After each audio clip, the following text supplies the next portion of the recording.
With respect to sexuality, there is a female human nature and a male human nature, and these natures are extraordinarily different, though the differences are to some extent masked by the compromises heterosexual relations entail and by moral injunctions. Men and women differ in their sexual natures because throughout the immensely long hunting and gathering phase of human evolutionary history, the sexual desires and dispositions that were adaptive for either sex were for the other tickets to reproductive oblivion. Unquote.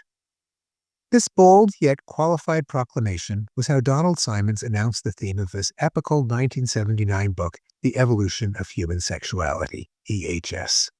Symons, who died of cancer last year at 82, is remembered with awe and affection by the legions of evolutionary psychologists and sexuality researchers he influenced. His extraordinary little book opened up vast new intellectual spaces, not just for an understanding of sexuality itself, but for an understanding of the relevance of evolution to the human condition and the nature of conscious experience. Symons did not, of course, originate the idea that men and women had different sexual natures. According to the doggerel falsely attributed to William James, Dorothy Parker, and others, hogamous, higamous, men are polygamous, higamous, hogamous, women monogamous. Symons explained the grain of truth in the rhyme, and the grains of falsehood, in the teeth of intellectual complacency and sometimes fierce opposition from many sectors of the 1970s zeitgeist. It was the heyday of the doctrine that the human mind was a blank slate, and that human nature was a dangerous idea. Second-wave feminism, recoiling from pseudoscientific stereotypes of women's abilities, found it expedient to assert that the sexes were innately indistinguishable, with all differences coming from the roles that society assigned people, roles that could be rewritten in the name of equality. The biology-friendly alternatives of the day were problematic for different reasons. The new approach called sociobiology often applied evolution to human behavior in a patently implausible way, assuming that natural selection programmed us to maximize the number of babies we bring into the world. It sometimes made sweeping claims about the sexes that were barely more sophisticated than higamous-hogamous. Sex researchers, for their part, fell back on the folk theory that evolution works toward the greater good, and spun their research to valorize wholesome relationships and provide moralistic uplift. Many claimed that sex differences were complementary, and that human sexual desire was an adaptation for monogamous pair bonding. Symons' education, filtered through a keen analytic mind and an unsentimental eye for human foibles, made him resistant to those facile notions. Quote, "Talk of why humans pair bond like gibbons," he wrote, "strike me as belonging to the same realm of discourse as talk of why the sea is boiling hot and whether pigs have wings." As an undergraduate psychology major at UC Berkeley in the early 1960s, he was excited by the idea in Robert Ardrey's 1961 bestseller African Genesis that humans evolved in nature adapted to a vanished world, while skeptical of some of the book's fanciful specifics. Symons' interest at that time and throughout his career was in the human psyche, but he was advised that academic psychology at the time had no room for evolutionary thinking and that he could pursue his interests only through biological anthropology. Continuing at Berkeley, he did his thesis, later turned into a book, on rough-and-tumble play in rhesus macaques, which he argued was practice for fighting. Symons' anthropological training equipped him with an understanding of primate behavior, though he resisted extrapolating from any primate species to humans. Using gibbons as a model to understand humans, he said, made as much sense as using humans as a model to understand gibbons. It also prepared him to test theories of human sexuality against the ethnographic record rather than just convenience samples of university students or literate survey responders. This was decades before social scientists were sensitized to the pitfalls of generalizing from so-called weird, Western, educated, industrialized, rich, democratic societies. During Symons' graduate years, a young Richard Dawkins taught at Berkeley, and Symons learned from him the rigorous new understanding of evolution originating from George Williams and William Hamilton, in which selection consists of competition among replicators, selfish genes. Symons also absorbed Robert Trivers' insight that all social relationships, families, couples, cooperation partners, are both bound by overlapping genetic interests and riven by divergent ones. Symons' analysis of sexuality began with the fundamental distinction between the sexes, newly relevant in our era of confusion about the biological basis of sex. Females are the sex that produces large, immobile gametes, eggs. Males are the sex that produces many mobile ones, sperm.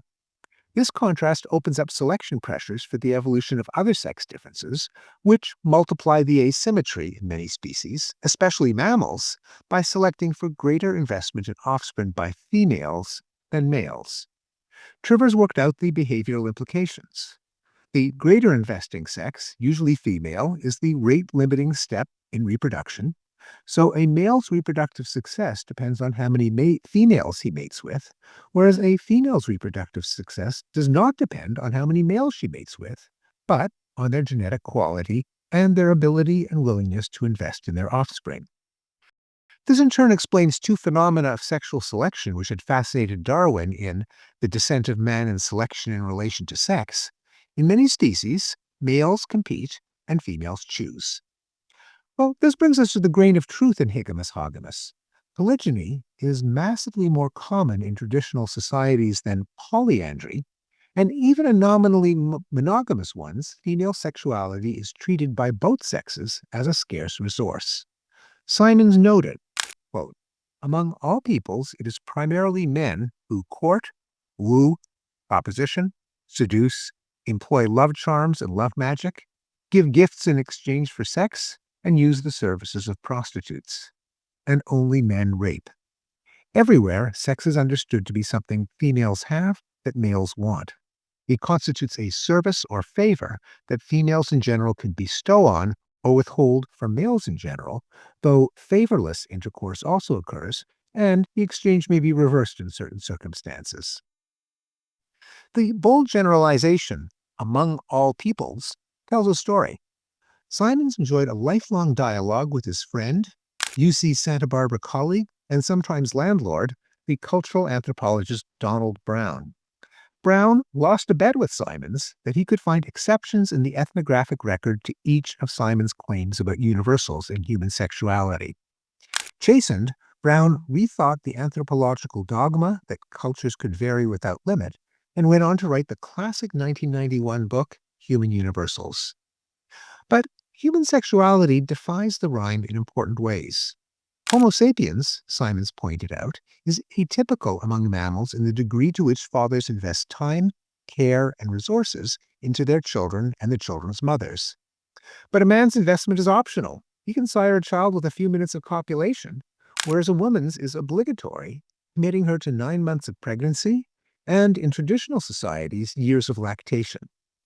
This flexibility explains why human sex differences are found in tacit negotiations between men and women, rather than in overt polygamy, as with harem-holding gorillas. It also opens up the temptations of illicit sex. A man can multiply the number of his descendants by sleeping with additional women, and a woman can enhance the fitness of hers by sleeping with the right man. The opportunities may be rare, but the reproductive consequences substantial, and the mind should be sensitive to the possibilities, even if individual people rarely find themselves in a position to act on them. Symons noted another reason that we should not expect the evolutionary economics of reproduction to determine behavior. Natural selection is not a ghost in the machine that can pull the levers of behavior in real time. It can only select genes that grow brains, that have desires, that, over the long run, and in the kind of environments in which we evolved, resulted in more surviving offspring. We no longer live in those environments. The long-standing link between sex and offspring has been scrambled by contraception, adoption, artificial insemination, cow's milk, the rule of law, the welfare state, equal opportunity, and other innovations of modernity. Natural selection has a speed limit in generations and could not possibly have remixed our genes to keep up. As a result, we are turned on not by opportunities to make babies, but by opportunities superficially resembling those that would have allowed our ancestors to make babies. It is not an embarrassment for evolutionary theory, then, but a necessary consequence that, for example, contraception is not a turnoff, and sperm banks are not plagued by reverse embezzlement. For all these reasons, Symons insisted, the effects of evolution are manifested in psyche, not behavior. Contrary to the behaviorism that is widespread among scientists, it is thoughts and feelings, not actions, that implement the metaphorical agenda of our genes. When we choose an action, we must compromise our wishes to accommodate those of other people and the constraints of the world. Our desires, by contrast, have the run of our imaginations. Consciousness, Symons noted, is designed to scope out unpredictable events and opportunities. Quote, a human being is a feeler, an assessor, a planner, and a calculator. The proximate goal of mental activities always is the attainment of emotional states, and mind is adapted to cope with the rare, complex, and the future. What is ordinary, predictable, or simple ceases to take up valuable space in awareness.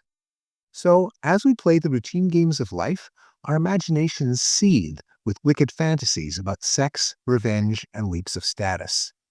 The late Jimmy Carter was one of our more monogamous presidents, as he confessed in his notorious 1976 Playboy interview, he had often committed adultery in his heart.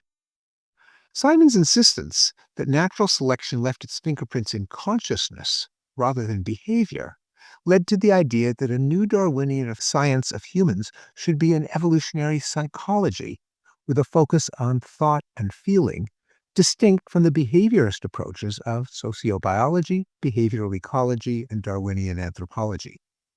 At UCSB, he joined forces with Brown and with a third colleague, Napoleon Chagnon, to hire the brilliant young anthropologist John Tooby, who had an epiphany that there could be a science of mental life after taking a course on psycholinguistics as a Harvard undergraduate. Around that time, UCSB also hired the cognitive psychologist Leda Cosmides, who was married to Tooby, and the trio, together with a small circle of visitors, plotted to make evolutionary psychology an academic reality at UCSB and beyond. Symons, Brown, and Tooby died within a year of each other, Chagnon 5 years before. Symons' psychological mindset allowed him to take on other obvious features of human sexuality that had been ignored by the prissy sex science of his day. Quote, that individual reproductive interests must in some degree conflict with one another may account for the intensity of human sexual emotions, the pervasive interest in other people's sex lives, the frequency with which sex is a subject of gossip, the universal seeking of privacy for sexual intercourse, the secrecy and deception that surround sexual activities and make the scientific study of sex so difficult, the universal existence of sexual laws or rules, and the fact that in our own society, morals has come to refer almost exclusively to sexual matters. It also led him to take the advice of an anonymous reviewer of an early draft of Evolution of Human Sexuality, that he fortify his claims with observations from novelists and memoirists who had noted the same foibles in human sexuality. And so, EHS is salted with mordant aperçus from Michel de Montaigne, Marcel Proust, Mark Twain, Gustave Flaubert, Dorothy Parker, Saul Bellow, and other sages. Symons explicitly confronted the standard alternative to his theory, in which human sexuality consists in learning roles arbitrarily assigned by the surrounding culture. He argued that this consensus had been given a free pass in intellectual life and did not stand up to empirical reality. Quote, in fact, human males appear to be so constituted that they resist learning not to desire variety, despite impediments such as Christianity and the doctrine of sin, Judaism and the doctrine of Mensch, social science and the doctrines of repressed homosexuality and psychosexual immaturity, evolutionary theories of monogamous pair bonding, culture and legal traditions that support and glorify monogamy, the fact that the desire for variety is virtually impossible to satisfy, the time and energy and the innumerable kinds of risk, physical and emotional, that variety seeking entails, and the obvious potential rewards of learning to be sexually satisfied with one woman. He also parried the criticism that evolutionary explanations are after-the-fact just-so stories by drawing out surprising tests of his theory that men and women evolved with different sexual natures, usually masked by mutual compromise. In homosexuality, the object of sexual desire is switched, but the nature of each sex's desire is preserved. And those desires can be indulged without the usual compromise between the desires of the opposite sex. Homosexual relations, then, offer a clearer window into what each sex wants, and the differences revealed are dramatic. Gay men, far more than lesbians, seek casual sex with many partners, chosen for their youth and beauty, not because the men are gay, but because they are men. Erotic beauty itself is a paradox, Symons argued, which can be resolved only by recognizing that, quote, beauty is in the adaptations of the beholder. Many other things are attractive because they signal qualities of the object that make interacting with it pleasurable, and the attractiveness can be learned by association. Plump red berries taste sweeter, fuzzy cashmere feels softer and warmer. But while beauty kindles sexual desire, there's no reason to expect that an attractive person is a more skilled lover or a better fit with one's body. The qualities signaled by beauty, Symons noted, fall outside the realm of immediate experience. They signal the probability of conceiving a viable child. The physical lineaments of beauty are signals of fertility and fitness, or at least were prior to cosmetics. Signs of health, youth, especially in women, symmetry, sex-appropriate hormones, and similarity to a morphed composite of the local population, which is a cue to the adaptive target of ongoing selection. The evolution of human sexuality is filled with insight on other manifestations of sexuality, including nudity, jealousy, fashion, harassment, pornography, arousal, dating, prostitution, marriage, objectification, the female orgasm, adolescent ardor, and the mating marketplace. I'm not the only psychologist who often returns to the book more than 4 decades after it was published and is repeatedly astounded by its depth, subtlety, and timeliness. After the book was published, Symons kept a low academic profile, with a smattering of theoretical chapters, and one article he is particularly proud of, The Stuff That Dreams Aren't Made Of. Symons noted that dream content is rarely tactile, auditory, or olfactory, though it is rich in sight and motion. He proposed the dream experience is restricted to the sensory channels that are irrelevant during the darkness and immobility of sleep, but is sequestered from the channels that must be kept open for vigilance against danger. That's why we rouse ourselves out of sleep with auditory alarms, and why the quintessential test of whether we're dreaming is to say, pinch me. He also co-authored a short book on erotic fan fiction and female sexuality with Catherine Salmon called Warrior Lovers. Symons himself was no warrior. Though intellectually fearless, he was personally gentle and restrained. He had no stomach for the intellectual warring and sheer nastiness that greeted evolutionary psychology in its early days, a preview of today's cancel culture. When he turned 60, he retired from UCSB and most academic life to enjoy the pleasures of Santa Barbara with his wife Paulina Ospina, a public health scientist and director of a humanitarian nonprofit. He rarely traveled, saying that no experience could be so much better than Santa Barbara that it made up for the ordeal of plane travel. But he did exercise his wit by regularly entering the New Yorker cartoon caption contest, making the finals 6 times and winning once. He also shared his wit and wisdom in conversation and in comments on his friends' writing. In an early draft of my book, The Better Angels of Our Nature, I offhandedly referred to the Yanomama of Amazonia as, quote, the fierce people, alluding to the title of Chagnon's famous ethnography. Symons called out the inadvertent as essentializing. Are the old women fierce? Are the babies fierce? Do they eat fiercely? And in a draft of The Blank Slate, I suggested that the emotion of romantic love was an adaptation to the overlap of interests in a couple, their genetic fates united in their children. The extreme case of this overlap would be a hypothetical couple on a desert island who were perfectly monogamous, resistant to pressure from kinfolk, and destined to die at the same time. Symons disagreed. Consciousness, he reminded me, is an adaptation to uncertainty. We savor food because food was hard to get during our evolutionary history. We don't normally feel delight in oxygen, even though it is crucial for survival because it was never hard to obtain. We just breathe. Our strong emotions were selected to cope with the ineluctable risk of loss that is part of the human tragedy. In the idealized thought experiment of a perfectly faithful lifelong couple, according to Symons, quote, There would be no falling in love because there would be no alternative mates to choose among, and falling in love would be a huge waste. You'd literally love your mate as yourself. But that's the point. You don't love yourself, except metaphorically. You are yourself. The two of you would be, as far as evolution is concerned, one flesh, and your relationship would be governed by mindless physiology, like the formation of gametes or the release of hormones. Now, you might feel pain if you observe your mate cut yourself, but all the feelings we have about our mates that make a relationship so wonderful when it is working well, and so painful when it is not, would never evolve. Even if a species had them when they took up this way of life, they would be selected out as surely as the eyes of a cave-dwelling fish are selected out, because they would be all cost and no benefit. In short, without the possibility of suffering, what we would have is not harmonious bliss, but rather no consciousness at all. Stage of Sex and Psyche.